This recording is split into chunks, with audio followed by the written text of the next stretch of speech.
সবাইকে শুভ দীপাবলির অনেক অনেক শুভেচ্ছা ও অভিনন্দন। সবার দীপাবলি খুব ভালো কাটুক।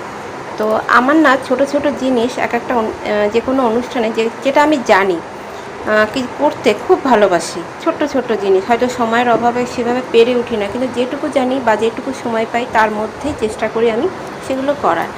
তো বিকেলবেলা তো প্রত্যেক বাড়িতে বাড়িতে মানে মোমবাতি প্রদীপ জ্বলবে। তো আমি দেখো মোমবাতি স্ট্যান্ড করেছি, এগুলো ঝুলিয়ে দেবো।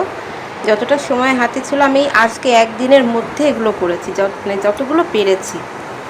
তো এই যে এভাবে সুতো লাগিয়ে একে ঝুলিয়ে দেব গাছে, যেখানে ব্যালকনি যাদের আছে তারা সেভাবে ঝুলাতে পারবে। তো আমি দেখি কোথায় কোথায় ঝুলাবো। তো কয়েকটা বানাতে পেরেছি এখানে, তারপরে রং করেছি। আর এখানে ছোট ছোট প্রদীপ আনিয়েছি। প্রদীপগুলোকে একটু কালার করেছি, ডিজাইন করার সময় আর হলো না, একটু অল্প করে করেছি। আর ডিজাইন করছিলাম জানো তো, কিন্তু সন্ধ্যা হয়ে এসছে আর করলাম না, এটুকু করেই ছেড়ে দিলাম। আর দেখো এখানে মোমবাতিটা আমি এটা ঘরে তৈরি করেছি। আমার যে রঙের যে বয়মগুলো ছিল সেগুলোকে পরিষ্কার করে ধুয়ে তারপরে এই যে করেছি।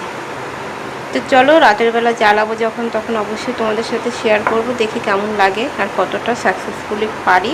যেভাবে আমি মনে মনে একটা আইডিয়া করে রেখেছি, যেভাবে আমি করব দেখা যাক। তো চলো টাটা, পরে দেখা হচ্ছে। দেখানো হয়নি, দেখো একটু রঙ্গোলি করেছি, একদম ঝটপট করে করলাম এখানটা। আর একটু গেটে করেছি, চলো গেটে দেখাই।